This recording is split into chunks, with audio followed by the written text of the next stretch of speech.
Well, hello again from here at Whitley Park. Yeah, it's been a couple of weeks now. I've had a little break with my children. I'm back today, but the most important news, the bigger news, is that Eddie Howe, he is back too. And if it wasn't for the lawnmower, you could probably hear his voice. I've just heard it there a couple of minutes ago behind the trees there on the training ground with the players. He'll be back in the dugout against Ipswich tomorrow, and we've just been talking to him inside, and he's been detailing for the first time the seriousness of what happened. And it was serious, it was concerning. In the last video I posted after the Manchester United game, we spoke about that, and I think in a strange way it brought home to all of us, really, you Newcastle fans, us journalists who cover the club, just how much Eddie means to us. And I don't mean that to sound too soppy, but he is a good guy, and I used that phrase, didn't I, that I like him a lot on so many levels, professionally and personally. So to see him back in the room there with us this morning, even with a smile on his face, even though he was in front of the media facing our questions again, and he did make a joke out of that, and it was so reassuring to see. But on the flip side of the smiles and the jokes and the levity in the room and that relief to have him back was the seriousness of what he's been through, and the message he wanted to get home, that he's lucky, he's lucky that he had that support around him, and that the doctor, Paul Catterson, who's a great guy who works here, that he took the decision himself to go and see Eddie at his house on the Friday night, and seeing the condition he was in, taking some blood tests. He told him to go to hospital, and Eddie said that, he didn't just walk into hospital, he crawled into hospital. His situation had deteriorated to such a point whereby he couldn't really get out of bed, and without that, and this is Eddie's words, he said it might have been different, there may have been a different outcome. So going into hospital when he did, seeking that medical, that professional care, and he was in there for several nights, for a 47-year-old to spend even 1-2 nights in hospital, an ordinarily fit individual who works in the industry that he does, just brings home how serious it was. But thankfully, Eddie is okay. He said, he's very philosophical. Some of the lessons that have come from this have told him to appreciate and enjoy what he's got, because you never know really quite how long you're going to be here for. And I think that's a message to all of us as well. It really puts a perspective on things, and Eddie was certainly in that mood there this morning. But he also said, as soon as he felt well enough that it was back to business, that he did get the laptop out straight away in bed and was watching videos of Ipswich playing in preparation for tomorrow. But yeah, he seemed strong, he seemed good, and that is good news, and that's a relief for all of us as well, because it was a worrying period. And as I said there, you can hear him shouting and bawling, even though he's just said he's going to take things a little bit easier and isn't running around like an idiot on the training pitches there. Absolutely, you can hear his voice, and yeah, that is what we all wanted to hear. And seeing him there this morning with us, he seemed in good spirits, he seemed strong, and that now can only aid Newcastle massively during the last 5 games. And as much as a lot of the questions were about the specifics of what went wrong, when were you taken to the hospital, what was the diagnosis, what were your symptoms, and you went through all of that with us. I'll put so much to get through. I'll put the link in the description below the line. Go back and read Eddie's full quotes on that. There were also some questions on football thrown in, and of course there should be, because this remaining 5 matches now, and to have taken the 6 points from 9 while Eddie was away, they were allowed Villa. Villa was okay, and Eddie said that himself. It wasn't okay in terms of the performance, but defeats will happen. It's how you respond to them. Can you absorb the defeat, was Eddie's words. I think that's a really good way of putting it, because it really is quite a miracle that the group of players have gone for so long the way they have. And I don't just mean the 6-match winning run that included the cup final. I mean going back 6 months, 18 months, 2 years since Eddie came in, really. That I use this phrase that every player has a pedigree, has almost a mean level of where they play at, where their career path, where their general level of ability, what you see on the Wikipedia page, in the form book, if you like, where they should be at. And I think Newcastle's players, under Eddie Howe and the coach and staff, have performed way above what that median mean level would ordinarily be. So every now and again, isn't it okay if Fabian Schär looks like a 33-year-old centre-half who probably in his peak never really had blistering pace to begin with? Isn't it okay if Dan Burn has an off day, if Jacob Murphy reverts to a level he would probably ordinarily expect him to be. I don't mean any of this to be disrespectful. It is a credit to those players, and not just those I've mentioned. Alexander Isak hasn't been himself the past few weeks. You know, the three guys in the midfield, we would say, does have that pedigree as a unit. You know, Bruno, Joe Linton and Tonali, they had another off day collectively, not for the first time. So the point I make is that this group have been so good for so long. The games like Saturday down in Villa, they will happen. It's how they respond to that now, and they've almost, for me now, got the perfect match to respond to it. Ipswich, a team who, you know, all intents and purposes are down. They're going to be playing in the Championship next season. Coming to St James's, Eddie's first game back, the clarity of what they need to do, looking at that league table to get back into Champions League next season, and everything that comes with that in terms of the impact, the knock-on effect on the summer in terms of keeping players, retaining players, the big names, and then attracting others as well. We all know what this means now. There was that potential that there may have been the distraction of the cup final and all of the euphoria and the celebration that followed.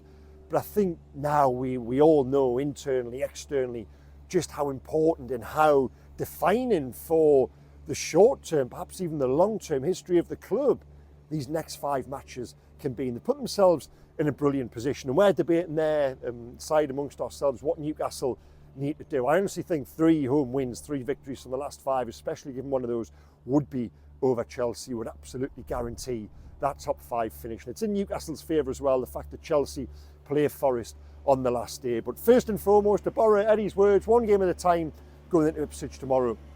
Absolutely nothing less than a win will do there. Well, what sort of shape are they going into it? Well, fitness-wise, Sven Botman has trained this week. He's one of the voices you can hear there behind the trees. Will he be fit enough to be on the bench? Perhaps. We'll have to wait and see. But given Fabian Schär after the hamstring scare down at Aston Villa, Eddie said they're hopeful he will be fine. I wouldn't expect too many changes. Perhaps will Anthony Gordon come back in, given that team who had gone again, you know, they'd gone week on week unchanged, and that was okay. I don't think when we saw the team sheet down at Villa, anyone was crying out for drastic change, given how well they'd done.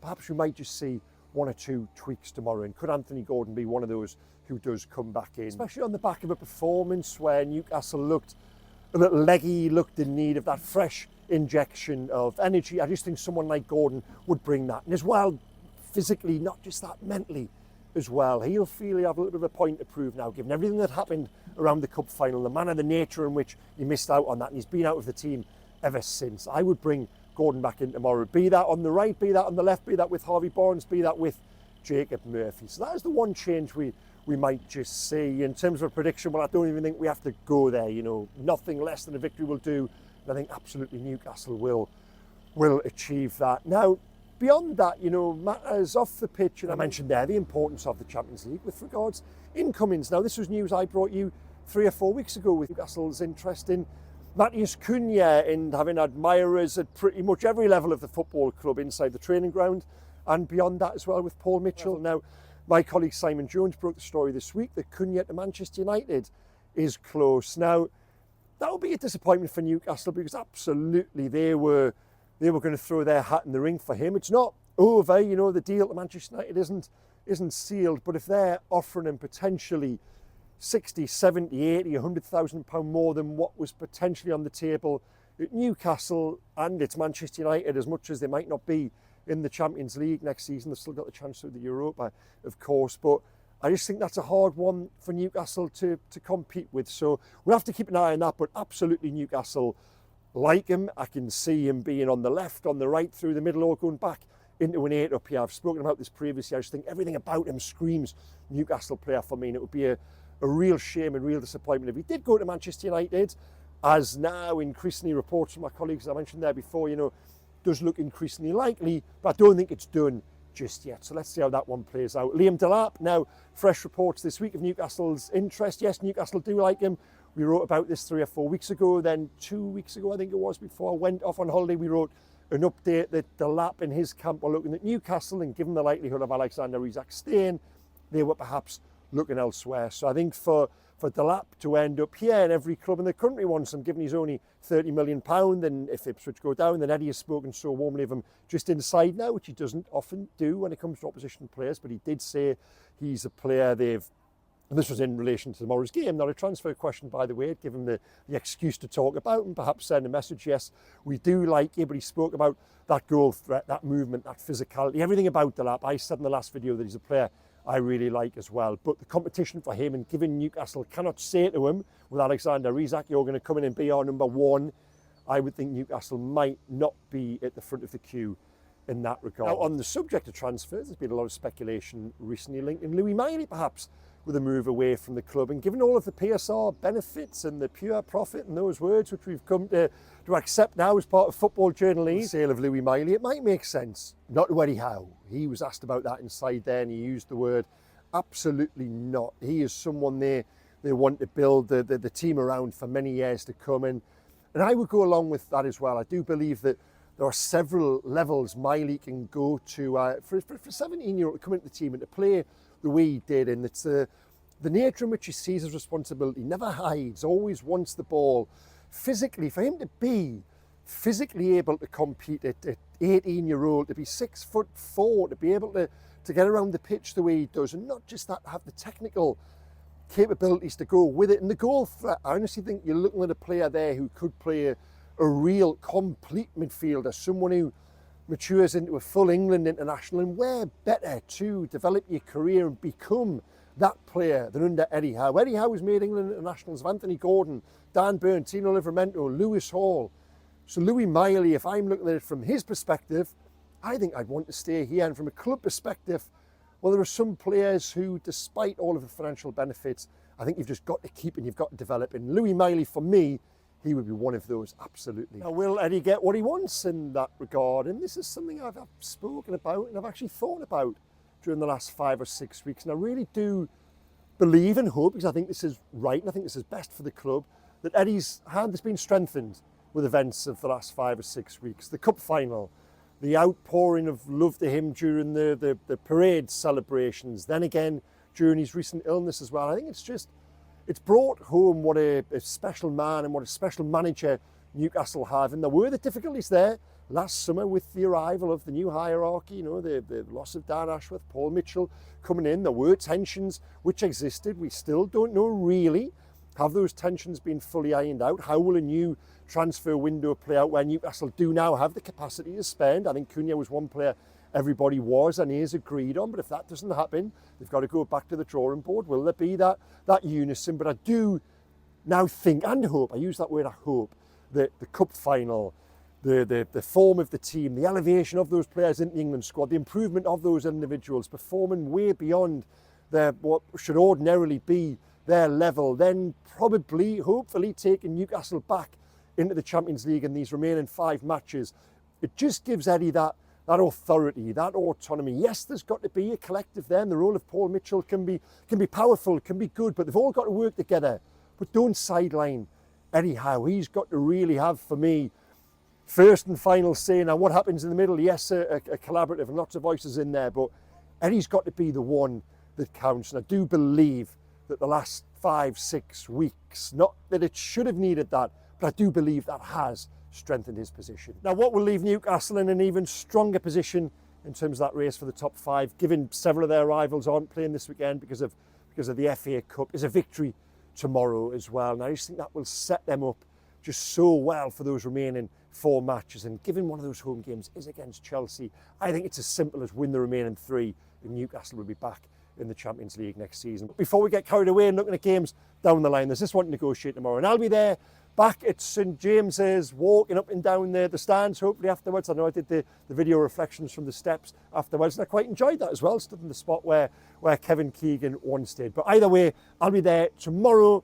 giving my reflections post-match. So please join me again. In the meantime, comment below this video, hit like, comment, subscribe. I'm out of practice, been away for a couple of weeks. I'm forgetting all the YouTube fundamentals. But yeah, interact, guys. I absolutely love it. Thanks to all of you who've messaged me DMs on Twitter or messages on here asking where I am. Yeah, I had a couple of weeks break with the children that was lovely. Really enjoyed it. Hopefully I've come back nice and refreshed, and let's hope Eddie has too. So yeah, guys, I will see you in 24 hours time. Take care. Goodbye.